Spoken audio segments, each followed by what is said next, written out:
Disclaimer. Hello everyone. Welcome to StoryTube.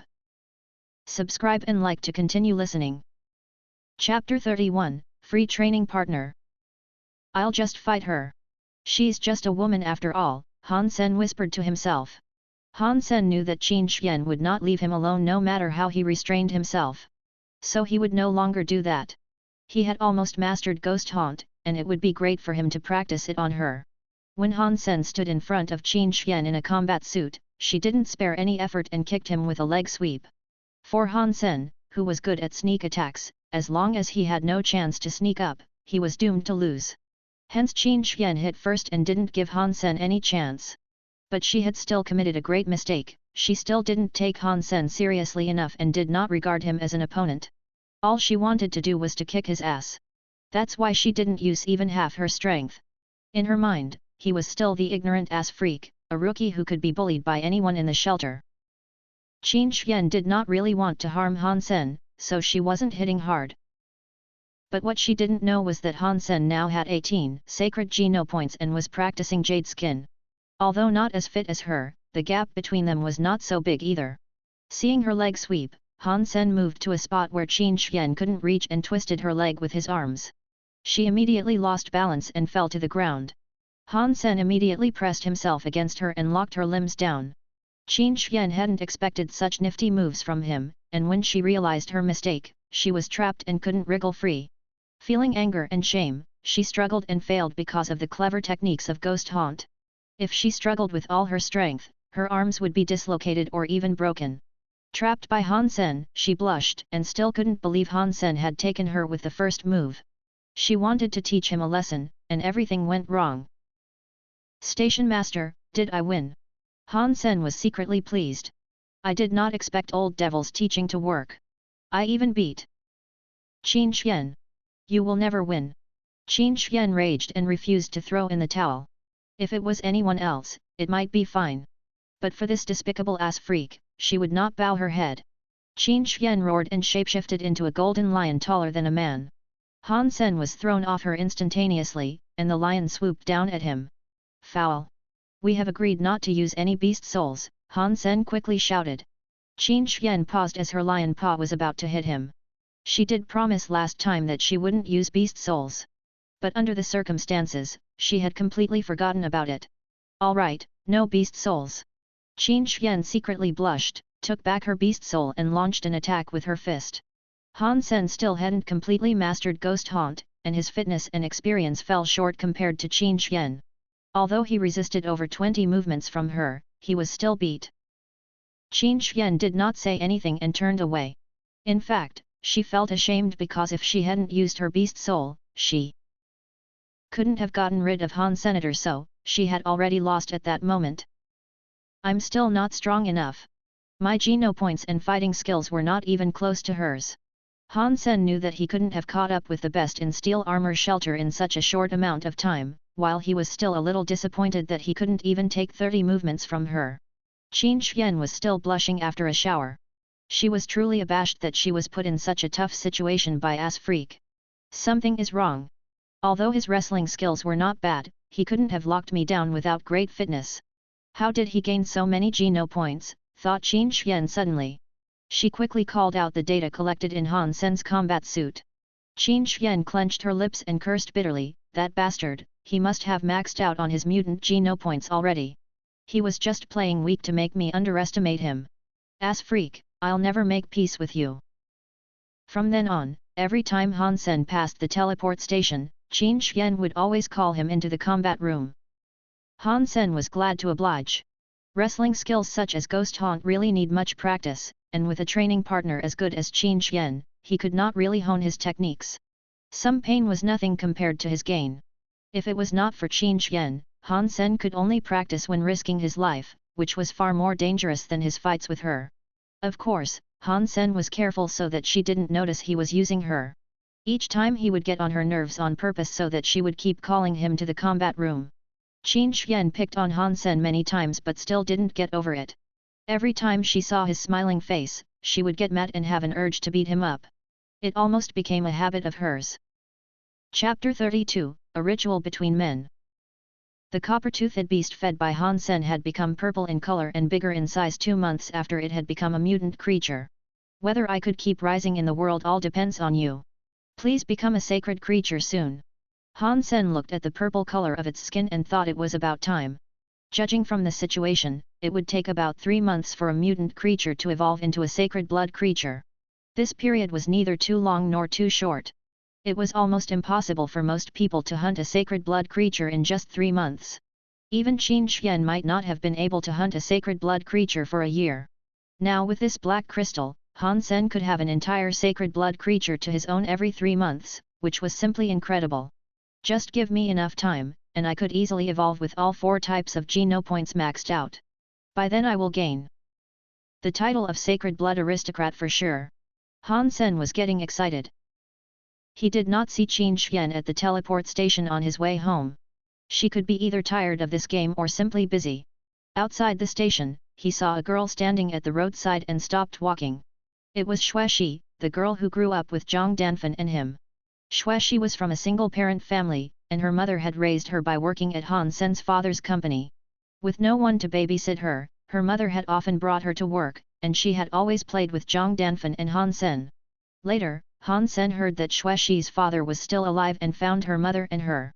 After his dad's incident, Han Sen didn't have the energy to learn more about her family.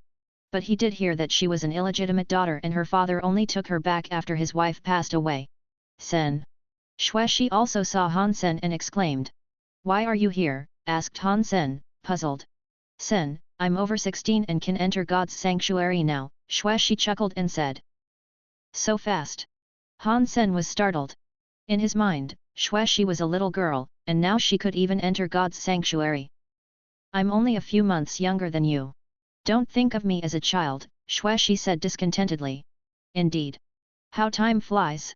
Han Sen looked at her well-developed body and smiled. She was no longer a little girl. Xuexi blushed as Han Xin looked at her. When she was about to say something, there was a roar of an engine, and they saw a well-dressed young man coming down from a private aircraft parked on the roadside. The young man was about 20 years old, and that private aircraft alone was worth more than 10 million. "Sister, I said earlier to use our private teleport equipment. It's just inevitable that we should meet some annoying people at a teleport station." The young people did not even look at Han Sen and went straight to Xuexi.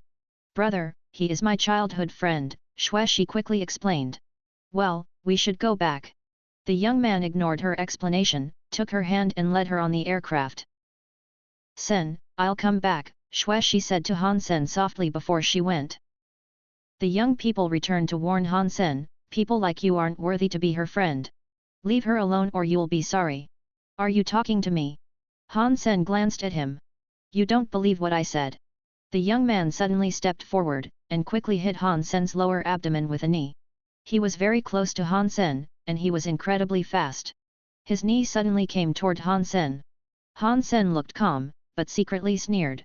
"Nothing is better for wrestling than ghost haunt. Even Qin Xian dares not let me get close now." Leaning to one side, Han Sen avoided his knee and stuck a leg behind his leg on the ground. Han Sen also clamped the young man's neck and pulled hard. Bang! The young man suddenly lost his balance and fell to the floor. Lying on the ground, he looked at Han Sen in shock and forgot to get up. He didn't expect his hit would be in vain, and couldn't believe he was pulled down by Han Sen. "Sen, what happened?" Seeing things going wrong, Xuexi ran down from the aircraft and quickly helped the young man up. "Nothing, just a ritual between men. It is late and I need to go. Let's eat together sometime." Han Sen smiled, waved goodbye and went to the train station. "Brother, you all right?" Xuexi asked the young man. "Interesting, really interesting." The young man watched Han Sen leaving with a strange smile. Seeing the young man smiling, Xuexi was suddenly anxious. "Brother, don't pick on him. He didn't mean it. He could make me fall even when he didn't mean it. If he meant it, then would I, Fang Jinky, be killed," he said with his eyes narrowed. "Brother, that's not what I meant." Xuexi panicked and did not know how to explain. "No worries, sister. As he said, it was a ritual between men and I shall return the favor." Fang Jinky stared frantically in the direction where Han Sen went. "In a few days, please invite him to dinner at home." "What?" Xuexi looked at Fang Jinky and could not believe her own ears. Chapter 33, Polar Night Forum. Han Sen didn't go far to hunt these days. He was on his own, so unless he went somewhere no one would go, it wasn't likely he could find mutant or sacred blood creatures before the gangs of Qin Xian, Son of Heaven or Fist Guy did. Han Sen went on the Skynet and logged into a forum called Polar Night whose members were people from different planets currently struggling in God's sanctuary. Here, people from the same shelter could exchange information and needs. Although the Alliance had a similar official site, it was much easier for people to go on Polar Night because all you needed was a username. On the official site, you'd need to register with your real identity. Not wanting anyone to know his identity, Han Sen went to the section of steel armor shelter, where there were a lot of posts, roughly 1,000 or more per day. He went through the postings, most of which were buying or selling information, and then there was some recruiting information. For example, the rich would spend money to hire some people from the same shelter to protect or help the child. Recently, Han Sen's luck had been poor. Not only couldn't he find any mutual creatures or sacred blood creatures, he also failed to gain any beast souls. So, he decided to work for money. Han Sen browsed for a while and saw a job posting that paid well. He was surprised to see it was Lin Baifeng who posted it. Han Sen hadn't seen him since the last time they met. It was unexpected that he had also posted in steel armor shelter. Lin Baifeng was not only recruiting good men, but also making offers for beast souls and mutant creature flesh. He wanted all the good things, and was willing to pay for them. People who answered his thread were mainly just onlookers. After all, the demands for mutant creature flesh and beast souls were so high that no one would sell easily. Han Sen browsed a while and turned to other threads, and soon he found a satisfactory job. There were several young people who had just entered God's sanctuary hiring a skilled hunter to help them kill primitive creatures. The requirement was to be able to deal with 10 primitive creatures and protect them at the same time, alone. In a word, this was a babysitting job, watching these rookies fight primitive creatures and save them when they encountered danger. This job was not difficult, but quite troublesome. Generally speaking, the experienced would not take such a job. But these young men were paying well, 10,000 to protect them each day, and one contract was for at least half a month. Han Sen sent a text message to the number they had left and didn't leave voicemail or send an image of himself. He didn't want his personal information to leak out, and that was why he had chosen Polar Night. He could have gone to the official site, where everything was regulated and protected by law, but he would need to sign the contract with his real identity. After a while, he received a reply, which said they had to see how well he could fight before deciding to hire him. Han Sen had no problem with that and agreed to meet at a certain time and place in steel armor shelter. After agreeing to meet, Han Sen did not close the window but continued to browse the trading section. After his bronze crescent spear was destroyed, he had wanted to hunt himself a weapon beast soul, but he had had no luck with a beast soul at all.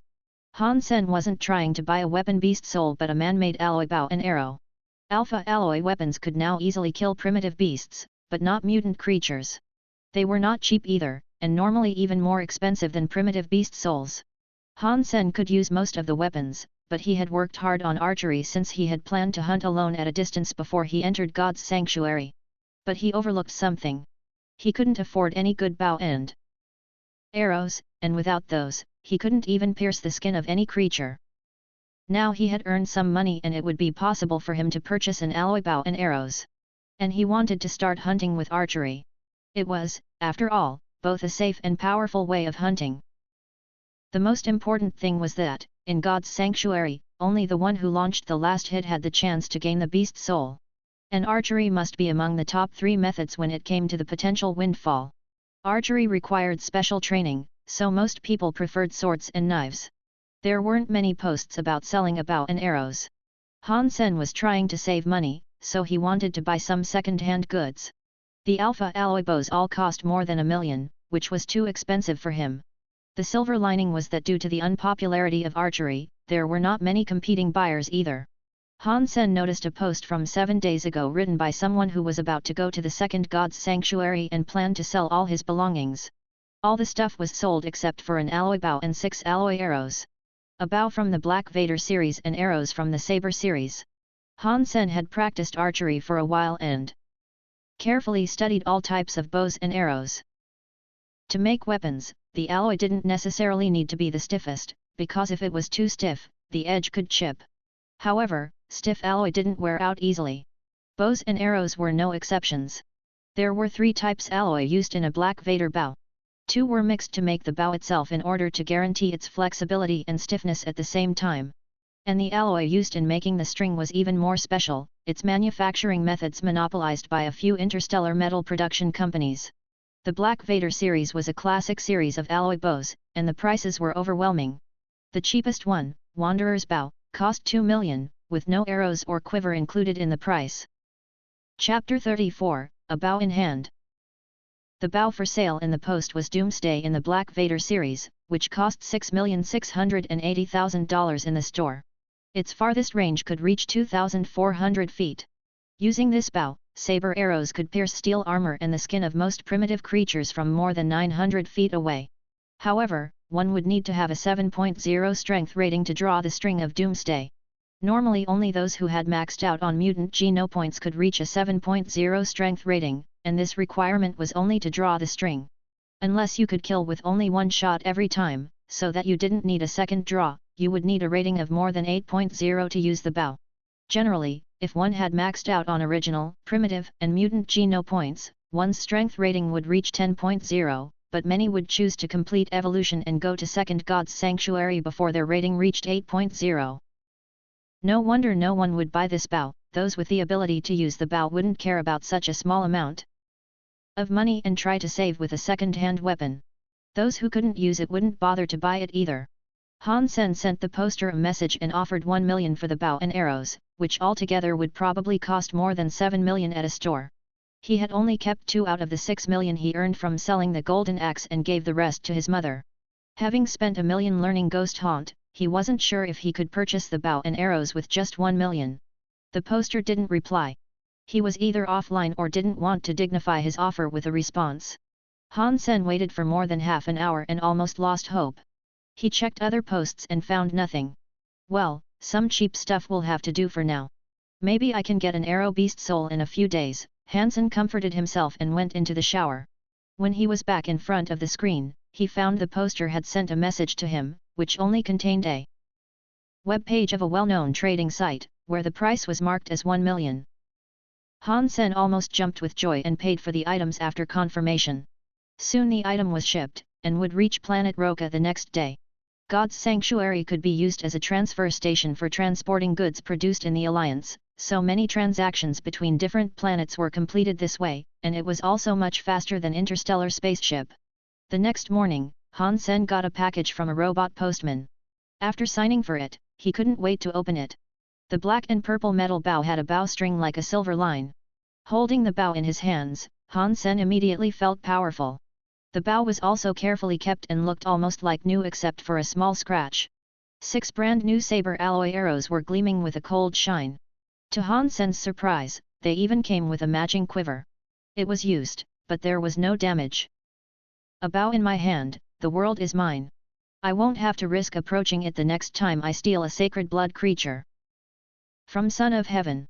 Han Sen stroked the bow and laughed. With no shooting range nearby, Han Sen could only try to draw the string a few times. It was indeed quite heavy. Even with his strength, he could only draw a dozen times before his arms started to ache. Not bad. Han Sen was pleasantly surprised. He hadn't tested his strength recently, but his rating must be more than 8.0 now, or else he couldn't have used this bow so well.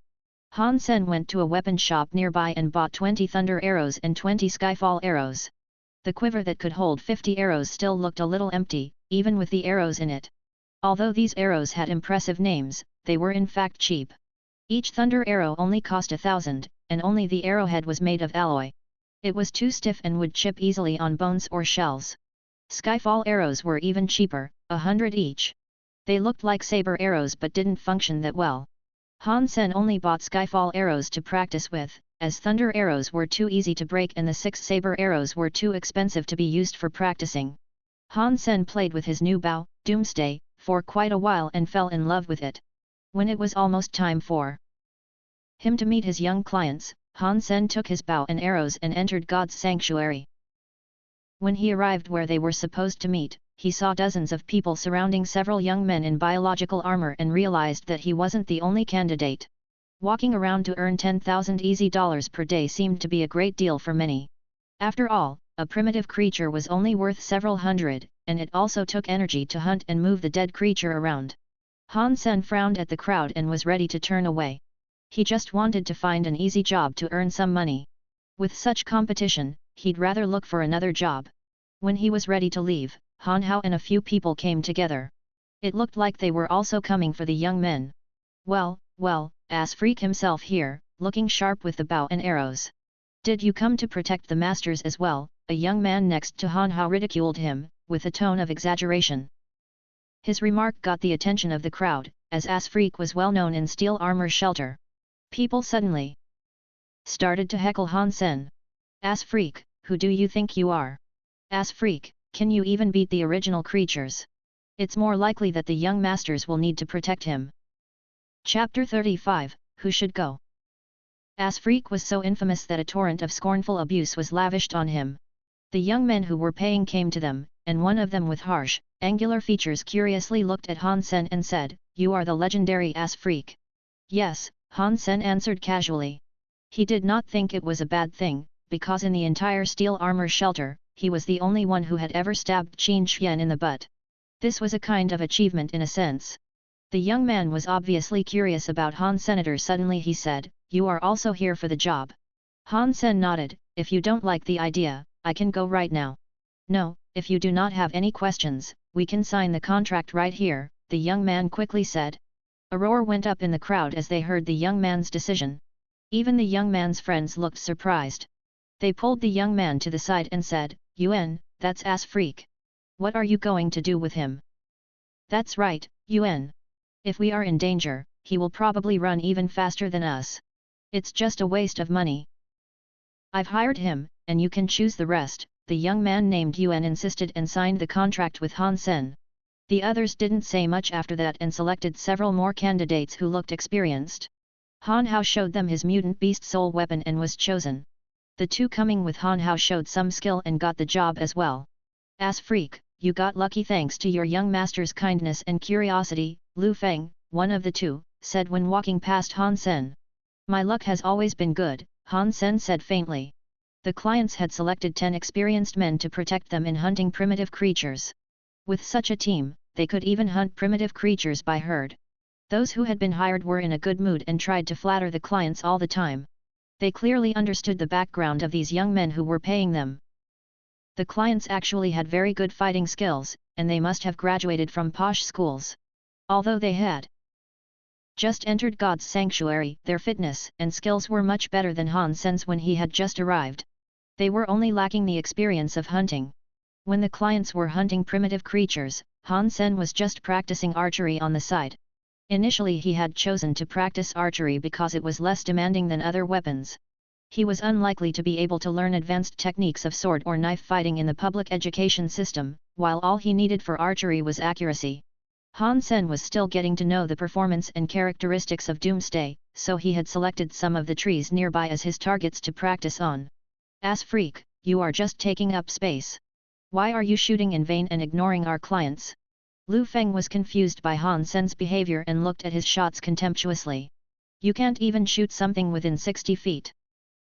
Han Sen did not look at Lu Feng or reply to him. He was just trying the arrow and did not focus on one target, and that was why his shots looked messy. Just let him be. It was just a charity act. Our clients didn't expect him to help at all," other hired hands laughed. "That is true. Just be grateful, Ass Freak." Lu Feng spit and joined the rest. "Do not say you know me," Han Hao found a chance to whisper to Han Sen and went back to laugh with his friends. The clients were making incredible progress. In the beginning, they needed some assistance, while they soon became better and could hunt some rather vicious primitive creatures one-on-one. Indeed, posh schools had great teaching outcomes. Those who were in integrated compulsory education wouldn't dare to hunt primitive creatures alone with no previous experience. It went so well that everyone lost their vigilance. When the clients were hunting 3 primitive spotted beasts, one of the beasts played dead and attacked a young client when he approached it. Han Hao and others didn't expect this, and the spotted beast was too close to the client for them to rescue him. In an instant, the claws of the spotted beast were on the delicate neck of the young man. The young client was horrified, regretting that he wasn't wearing his alloy helmet. But it was too late for that. Everyone watching screamed in horror. Whoosh! An arrow flew by the client's face and hit the spotted beast in the left eye. The beast whimpered and fell to the ground. Han Hao and the rest swarmed to the spotted beast and cut its corpse into pieces. Ass freak, why did you shoot the arrow? You almost hurt Qing. Lu Feng turned around and scolded Han Sen. Other people all followed him, criticizing Han Senator. They were secretly ashamed, but instead of self-reflection, they chose to blame Han Senator. In their view, Han Sen just shot the beast by pure luck, because ass freak could never be so good at anything. Get lost! Yuan suddenly shouted with a dark face. Did you hear that, ass freak? Yuan just asked you to go, cried Lu Feng. I'm letting you go. Yuan stared at Lu Feng coldly. I paid you to protect us, and what did you do when Qing was in danger? Nothing. And you even tried to blame the only person who did his job. All of you, get lost, and I don't want to see you again. Chapter 36, Archery Master. Yuan, you can let us go, but according to our contract, this is a breach. You will have to pay us the rest of the money, sneered Lu Feng. Just go. Yuan threw a few stacks of money at them and didn't look at them again. Lu Feng and the rest picked up the money. Although they were angry, they didn't dare to harm the clients because they knew who these young clients were. They gazed at Han Sen and said, Misters, we are far from the shelter, so please be careful, as you are trusting someone unreliable. He is 100 times more reliable than you, Yuan replied. The hired ones didn't dare to express their anger in front of Yuan, so they just left. Ass, your arrow was so powerful. Commended Qing after the rest were chased away. He didn't want to call Han Sen ass freak but awkwardly discovered that he didn't know his name. His rating must have reached 7.0 to use Doomsday. Of course it was powerful, said Yuan. 7.0? But they said that he. Qing and the other clients looked at Han Sen and his bow, unconvinced.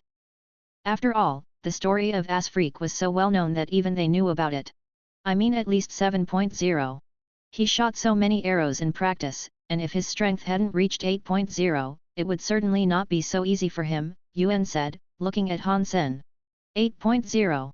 They were even more surprised and kept looking at Han Sen as if they hadn't seen him before. Anyone with an 8.0 rating would be rather advanced in First God's Sanctuary, so they couldn't believe ass freak would be so strong. Let me try your bow. One client still didn't believe Yuan's words. Han Sen smiled and handed Doomsday to him. The young client held it with both hands and tried to pull the string, but the string didn't even move. He tried a few times more and still failed to draw the string. Although they graduated from top schools and had practiced hyper-geno arts as kids, their bodies hadn't been modified by geno points, so their strength could reach 3.5 at best, which was far below the requirement to use Doomsday. You are so weak. Let me. Another client could not stand to watch and grabbed the bow. He too had failed after a few tries. Everyone gave it a shot except for Yuan, and none could draw the string. Only then had they felt impressed by Han Sen. Archery was practiced by very few people and required a lot of effort. So most people didn't know much about bows and arrows, let alone how good Doomsday was. For example, Han Hao and his friends had no idea that Han Sen's bow was worth millions, or they wouldn't have ridiculed him like that. The clients stopped underestimating Han Sen, not least because Han Sen also had saved Qing's life. They asked his name and called him Sen from then on. After all, God's Sanctuary was a world where only the strong were respected, and Han Sen's archery and strength were truly impressive. Sen, would you show us real archery skills? Qing proposed. All the other clients looked at Han Sen with great anticipation. My archery skills are just ordinary, Han Sen laughed. Don't be modest. When one is being too modest, one is actually proud, Qing said. Okay, I will try to shoot then. Han Sen also itched to exercise his skills. Since he received Doomsday, he hadn't tested its limits yet. The clients were overjoyed. Han Sen looked around and walked to a hillside. He aimed at something and slowly drew a saber arrow. As he drew the string, blue and swollen veins popped on his arms. The arrow left the string in the blink of an eye and disappeared in the woods. Did he miss? Qing and others didn't hear any prey being hit and thought he had missed. It is too far away. The woods must be at least 400 yards from here. It is understandable to miss, said Qing. Come on, let's go and find out, Han Sen said and walked down the hill into the woods. The clients followed with suspicion. 100 meters into the woods, they saw a spotted beast nailed on a tree with an arrow through its head. No wonder we did not hear a thing. The arrow directly destroyed the nerves of the spotted beast and it didn't even have time to shriek. Everyone was so impressed. It was at least 400 yards from where Han Sen had been standing, and the beast was killed with just one shot. Han Sen's archery must be among the best in First God's Sanctuary. After that, all the clients worshipped Han Sen and did everything he said. Han Sen protected them for half a month and received 150,000 in cash. The clients wanted to sign a long-term contract with Han Sen, but he declined. He was only short of money at the moment. In the long run, he still needed to focus on his own evolution. Han Sen returned to Steel Armor Shelter alone and was stopped by those who had been chased away by Yuan at the gate. These men were led by Lu Feng, and Han Hao was also among them. "Ass freak, you have really pissed me off. How can you make it up to me?" asked Lu Feng, cracking his knuckles, while slowly approaching Han Sen. Chapter 37, Whose Broadsword? A crowd of spectators started to gather. They were used to seeing Han Sen getting bullied. "How do you want me to compensate you?" said Han Sen calmly, watching Lu Feng approaching him. "Let me kick your ass," Lu Feng said, throwing a punch at Han Sen's face. Lu Feng's punch was fierce and fast. If Han Sen was hit, his nose would be smashed. When everyone was thinking that he would suffer, Han Sen leaned his body and dodged the punch. Meanwhile, he tripped Lu Feng with his leg and made him fall on his face. Lu Feng fell so hard that his nose was bleeding and his eyes were watering. Burning with anger, he drew his alpha alloy broadsword from the sheath and slashed it toward Han Senior. "Little scum! How dare you resist? I'll kill you!" Han Hao had mixed feelings watching this. Although he despised Han Sen was still his cousin, and Han Hao felt terrible watching him being bullied and perhaps getting killed. But if he helped Han Sen and people knew him to be the cousin of Ass Freak, how could he stay at Steel Armor Shelter? Having hesitated for a while, Han Hao turned his face to the side, deliberately avoid seeing Han Senator. Han Hao thought that he would immediately hear Han Sen's screams, but the screams he heard were not from Han Sen, but from Lu Feng. Han Hao quickly turned to see what had happened and couldn't believe his own eyes. Lu Feng's alpha alloy broadsword was now in Han Sen's hand and Lu Feng himself was pinned to the ground with his arm twisted behind himself, screaming while too scared to struggle. Han Hao did not see how it happened, but others all saw clearly. They were so surprised that they stood there with their mouths wide open. When Lu Feng slashed his broadsword at Han Sen, everyone thought Ass Freak was doomed. But as soon as Lu Feng wielded the alpha alloy broadsword, Han Sen grabbed his hand and twisted, bringing Lu Feng to his knees. Han Sen then knocked his back with a knee and held him down to the floor. No one could believe that Ass Freak would have such fine movements and were all in a daze. There was no sound, except for Lu Feng's screams. "What are you doing? Kill this bastard! Ouch!" Lu Feng shouted to the onlookers while screaming. Crack! His arm was broken by Han Sen before he could even finish the sentence. Covered in cold sweat, Lu Feng was deathly pale. Lu Feng's friends saw this and rushed to Han Sen, raising their weapons. Han Sen was still holding Lu Feng's alpha alloy broadsword in his hand, and used it to block the first alloy weapon swung at him. To his surprise, the weapon was cut in half by Lu Feng's broadsword instantaneously. This dumbass had a really nice alpha alloy broadsword. It's at least worth 1 or 2 million, Han Sen thought and decided not to give it back. In a short while, all the other weapons were cut off by Han Sen, and their owners were scared off. No one dared to attack Han Sen anymore. Han Hao was stunned, almost thinking he was in a dream. Lu Feng had a strength rating of 6.7 and a nice weapon, so he enjoyed quite a lot of attention in Steel Armor Shelter. Although Han Hao had a mutant beast soul weapon, he knew he could not match Lu Feng. All of a sudden, Lu Feng became the one lying on the floor without his weapon, while Han Sen became the winner. The change was so drastic that Han Hao couldn't process it. Hadn't he been isolated by both Qin Xian and Son of Heaven since he entered the shelter? Didn't he fail to hunt even a primitive creature? Didn't he? Han Hao looked at Han Sen blankly, with a variety of complex emotions entangled in his mind. Han Sen did not continue the fight with the rest, but went back to take Lu Feng's sheath away, hung the sheath on his own belt, and returned his new broadsword to his new sheath. "The next time you want compensation, just come to me," said Han Sen as he strode toward the gate of Steel Armor Shelter. The onlookers all looked at him as if it was the first time they saw him. "Stop!" Someone approached riding a beast soul mount when Han Sen was about to enter the gate. It was Luo Tianyang, son of heaven's henchman. Luo, ass freak broke my arm and seized my broadsword. You have to avenge me, shouted Lu Feng in delight at the sight of Luo Tianyang. Douchebag. Luo Tianyang first glanced at Lu Feng and then at Han Senior. I was wondering who was so daring to hurt my guy. So, it was you, scum. Luo Tianyang took out his alloy whip, and whacked it at Han Sen. Han Sen paused and wielded his broadsword at the whip. When the two weapons collided, Han Sen and Luo Tianyang both shuddered. Luo Tianyang suddenly shouted, "How come you have such strength?" Luo Tianyang's own strength rating had reached 9.6. Although with this whack he did not use all his strength, Han Sen must have had at least an 8.0 rating to be able to block his whip, which he could not believe. Chapter 38, My Guy. This person must die. Luo Tianyang suddenly had an urge to kill Han Sen and was about to raise his whip again. When he looked at Han Sen, however, he stopped and his whole body became tense. Han Sen had put away the broadsword and held Doomsday in his hands. Drawing the string to the fullest, he pointed the arrowhead at Luo Tianyang. Although Luo Tianyang did not recognize Doomsday, thanks to his rich experience of fighting, he could smell danger from Han Sen and his bow and stayed completely still. The two were into a deadlock. Luo Tianyang did not dare to move, and Han Sen did not have the confidence to kill Luo Tianyang with only one shot. Even time seemed to stand still. The onlookers were completely shocked. When Han Sen beat Lu Feng and his friends, they simply couldn't believe it, and now he was even well matched with Luo Tianyang. Luo Tianyang was one of Son of Heaven's henchmen, his strength rating was near 10.0, and even he didn't dare to move with Han Sen's arrow pointed at him. Anyone with a strength rating of more than 9.0 would be among the top 100 in Steel Armor Shelter, where there were more than 100,000 people. That someone like this could be scared by Han Sen was an overwhelming fact to all. No one knew how Han Sen could gain such strength when isolated by both Qin Xian and Son of Heaven. Han Sen, put down your bow, said Qin Xian, leading her gang, who were all riding beast soul mounts. Han Sen put away his bow and arrow. His strength was still weaker than Luo Tianyang, and Han Sen was not sure if he could shoot his opponent when Luo had his guard up.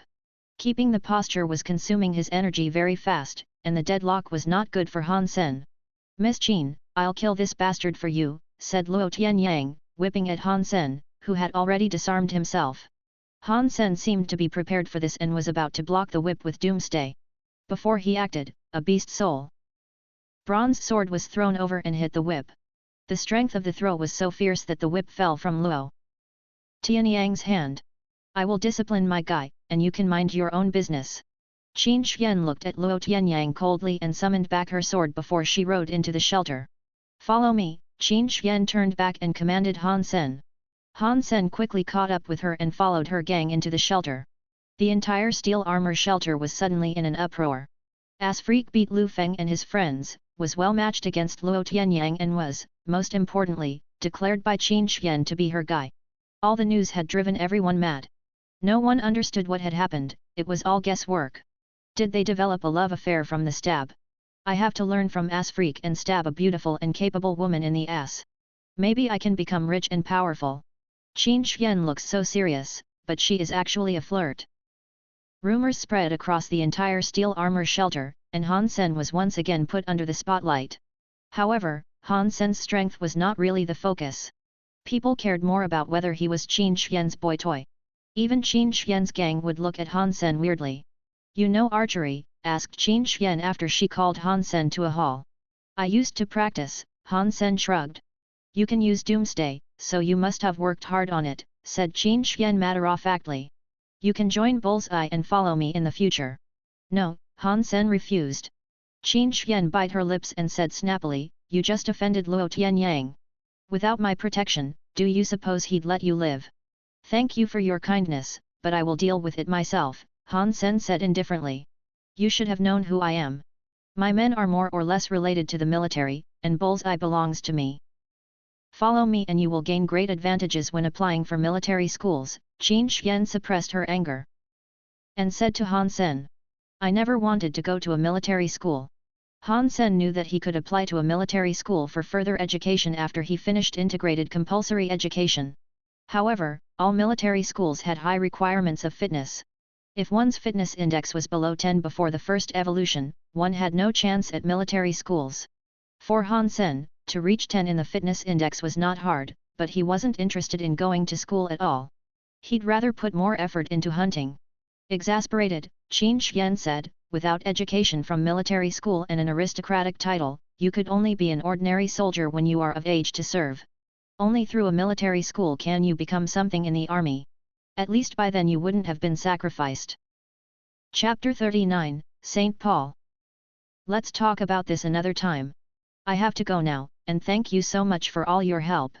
I'll buy you dinner sometime, said Han Sen, ready to go back. He knew that what Qin Xian said made sense, but he had his own plan. He wanted to get an aristocratic title before he turned 20 and went to serve, because aristocrats had certain privileges in the army and would not be sent to the front.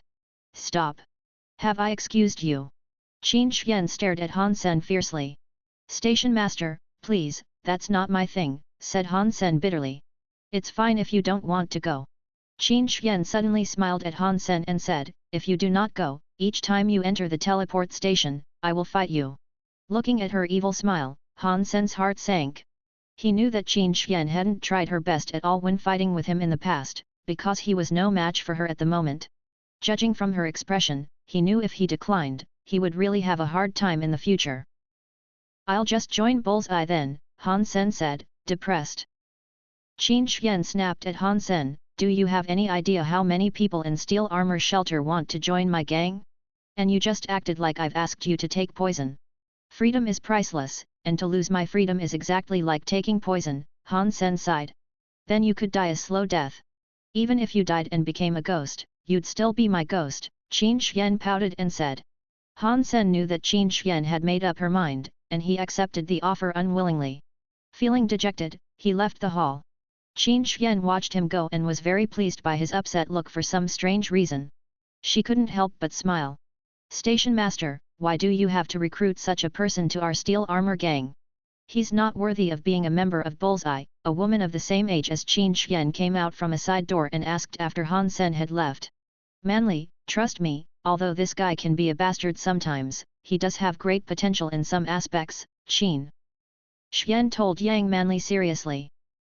Qin Xian had witnessed what a fast learner and diligent student Han Sen was. Repeatedly defeated by her, he didn't go down but grew stronger and stronger. Now even she had to take him seriously. Such progress and mentality were truly amazing. Qin Xian's opinions of Han Sen had improved a great deal, or else she wouldn't have defended him in front of everyone. Han Sen returned to his room and teleported back home before Qin Xian had the chance to leave God's sanctuary. He was not the least interested in going to a military school. Before, it would have been a great option for him, because he could learn hyper-geno arts there. Now, with Jade Skin, he didn't have to waste his time in a military school at all. It would be much wiser for him to spend time hunting and increasing his geno points. As for Bullseye, Han Sen had even less interest in joining. Although as a member of Bullseye he could gain assistance from Qin Xian's information network to improve his chance of finding mutant and sacred blood creatures, he would also have to share the meat hunted with the rest of her team. Han Sen decided to go hunting alone after some preparation. If Qin Xian didn't see him for a while, she would probably forget about the whole thing. Han Sen had wanted to buy an alpha alloy dagger with the 150,000 he had earned, but now he had the broadsword. He seized from Lu Feng so the other was no longer necessary. The broadsword was made of a special alloy with Z metal, which made it very stiff. Its edge could easily cut primitive creatures open. So weapons made from this kind of alloy had always been expensive. Nice. Han Sen touched the edge and his finger was cut immediately. Looking at the shiny edge, Han Sen loved the weapon so much he couldn't put it down. It's worth the price, he thought to himself. The Han family had an alloy business before, and although it was a small factory, they had unique formulas. Their products might not be as good as this broadsword, but could also cut open the skin of some primitive creatures. So the business was quite profitable. If it was not for those terrible family members, their company could surely be among the top 3 on planet Roka. But now the company had been bought by Starry Group. Han Sen was too young back then, and to this day he still didn't quite understand why Starry Group had to acquire their company. He knew his father's death must have had something to do with Starry Group, but he had no ability to find out the truth, so he had to lay low. Son, today I have something important at work. Can you take Yan to school? Luo Sulan knocked on the door and asked Han Sen. School has started already? I did not know that. No worries mom, I'll take her, Han Sen quickly said. School started a few days ago, and you were in God's sanctuary so I didn't want to bother you, said Luo Sulan. Which school is it? Asked Han Sen. It is St. Paul, and I used to the money you left to pay the tuition. Luo Sulan felt slightly uneasy, as she had spent almost all the money on Yan's school. Great! St. Paul is the best on planet Roka except for the posh schools. Han Sen was very happy. He didn't have an aristocratic title for the moment and couldn't send Yan to a posh school, but a good private school is still much better. Then integrated compulsory education. After chatting with his mother, Han Sen took Han Yan on a maglev train to school. The entrance of St. Paul was almost blocked by private aircrafts, and some of them were deluxe. Almost all rich people without an aristocratic title would send their children to St. Paul. And almost all students here were from affluent families. Walking his sister to school, Han Sen saw a middle-aged fat guy getting off an aircraft with a flirtatious woman on his side and an 8-year-old boy in his arms. He paused, as the middle-aged fat guy happened to be his uncle, Han Lei. Chapter 40, Physical Test Center. What are you doing here? Han Lei was surprised to see Han Sen here. Taking Yan to school, replied Han Sen. Yan is coming to St. Paul. Han Lei looked at Han Sen and Han Yan, unconvinced. Since a few days ago. Han Sen said, ready to walk Han Yan into the school gate. Han Lei thought for a while and ran in front of Han Senator. He grabbed Han Sen's wrist and raged, I knew it. My elder brother managed the company for so many years, he must have embezzled lots of money.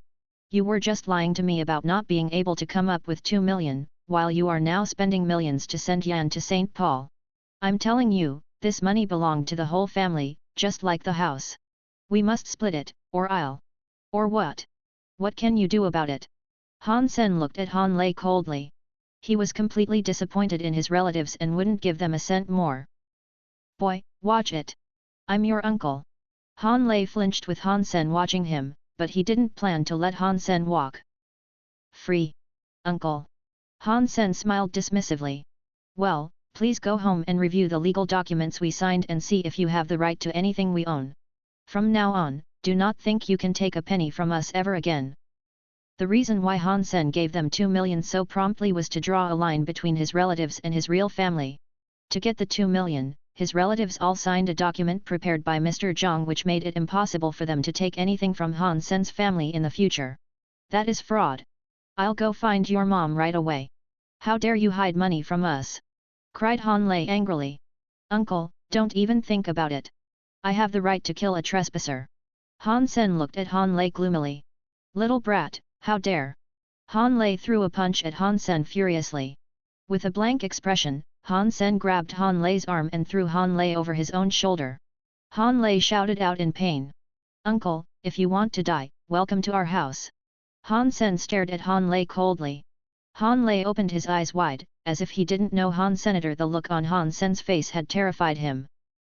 Han Lei was an evolver, although just by maxing out on primitive geno points. He didn't really do much in second God's sanctuary, but he was still an evolver. It was abnormal that Han Sen, who hadn't evolved at all, could give him a shoulder throw easily. His nephew suddenly looked like a different person. Han Sen suddenly smiled and pulled Han Lei up. I'm sure my aunt doesn't know about this woman and child. I think I should talk to her, Han Sen whispered, while Han Lei was still shocked by his sudden change. You think my wife will believe you? Han Lei said madly. That doesn't matter, as long as she believes this. Han Sen showed Han Lei the comlink on his wrist. He turned the video camera on the moment he saw Han Lei. You. Shocked, Han Lei reached to grab the comlink. Han Sen only moved slightly to make Han Lei fall again. Uncle, we can negotiate a price, and I can sell you this. Han Sen smiled and was about to pull him up again. Han Lei grinned and suddenly reached to twist Han Sen's hand, ready to break it and seize his comlink. Han Sen flipped his hand and held Han Lei's hand down, making him kneel on the floor and howl like a pig. Uncle, it seems that you have no intention to negotiate. I'll have to show it to my aunt then. Han Sen released Han Lei's hand and turned to leave. Wait. Han Lei quickly stopped Han Sen and gritted his teeth. 10,000. I'll give you 10,000, and you delete it. Han Sen turned away. 200,000, or I'll go to my aunt. Okay, said Han Lei, limping over to take hold of Han Sen. Thanks then, cash or bank transfer? Han Sen asked with a faint smile. Han Lei unwillingly transferred 200,000 to Han Sen. Well, now can you delete it? Of course I will delete it, but only when I'm in a good mood, Han Sen said and walked away. Brat, you lied to me. Han Lei became furious and raised his fist. However, he froze at the sight of Han Sen, as his nephew's movements had really left a strong impression. Uncle, I received your money so I will certainly delete it, but I did not say when I will do it. So you'd better keep me in a good mood. Han Sen patted Han Lei on the shoulder and stopped smiling. He whispered, also, do not let me see you in my home again, otherwise I will kill you. Han Lei shuddered, and for some reason, he knew Han Sen meant it. *T.